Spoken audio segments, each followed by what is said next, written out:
இன்றைக்கி எங்கள் அம்மா வந்து அந்த ஷோகேஸை மட்டும் கொஞ்சம் க்ளீன் பண்ணி கொடு, அதில் நிறையா திங்ஸ் இருக்குது, எது இம்பார்ட்டன் இல்லை அப்படிங்கிறது எனக்கு தெரியாது, எதையாவது எடுத்து போட்டுட்டேன் அப்படின்னா அப்பா திட்டுவாங்க, அதனால் அதை மட்டும் க்ளீன் பண்ணி கொடுத்துரு. லாஸ்ட் டைம் அக்கா வந்திருக்கும் பொழுது அதை க்ளீன் பண்ணி கொடுத்ததான். இந்த தடவை எங்கள் அக்கா வரல, போன தடவை நான் வரல, இந்த தடவை எங்கள் அக்கா வரல.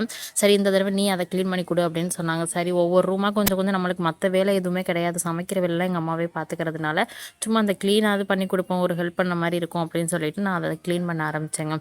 பசங்களும் வந்து எங்களுக்கு ஹெல்ப் பண்ணுறேன் சொல்லிட்டு ஃபோட்டோலாம் கொஞ்சம் அழகாக தொடச்செல்லாம் கொடுத்துட்ருந்தாங்க. அதில் பார்க்கும்போது நிறையா ரொம்ப நாளைக்கு அப்புறம் இதான் பார்க்குற மாதிரி இருந்தது. நான் டிகிரி வாங்கின ஃபோட்டோ, அதுக்கப்புறம் வந்து குரூப் ஃபோட்டோ, என் தம்பி டிகிரி வாங்கினது, எங்கள் அக்காவோட மேரேஜ் ஃபோட்டோ, அதுக்கப்புறம் அதோட ரிசப்ஷன் ஃபோட்டோ அப்படின்னு சொல்லிட்டு நிறையா இருந்தது. இது வந்து என்னோடய ஹஸ்பண்ட் வந்து ஃபஸ்ட்டு எனக்கு கொடுத்த கிஃப்ட்டு. அதுக்கப்புறம் எங்கள் தம்பிக்கு மேரேஜ் ஆகும்போது அதே மாதிரி ஒரு கிஃப்ட் வந்திருக்கு, அது இது எல்லாமே பார்த்தேன். இது வந்து எங்கள் அக்கா ஃபஸ்ட் மார்க் எடுத்ததுக்காக கிடச்சது.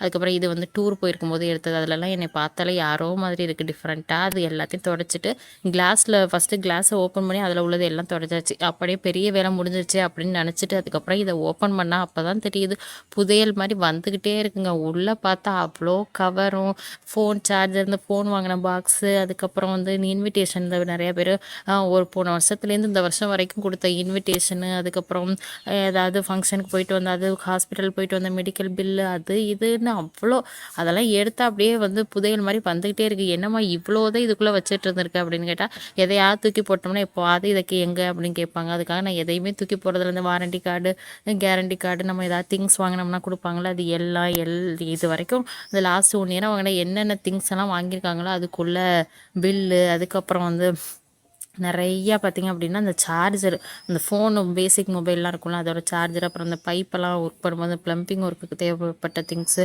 அப்படின்னு சொல்லிட்டு அதில் இருந்தது பார்த்திங்கன்னா அவ்வளோ இருந்தது. இதெல்லாம் க்ளீன் பண்ணி எடுத்தால் அவ்வளோ ஒரு மூட்டை எல்லாம் போல் அவ்வளோ குப்பை அதுக்குள்ளே இருந்தது. இது ஷோகேஸாக இல்லை வேறு எதுவும் அவ்வளோ வச்சுருக்கிய அப்படின்னு கேட்டேன். அதுக்கப்புறம் எப்படியே எல்லாத்தையும் க்ளீன் பண்ணி முடிச்சாச்சுங்க.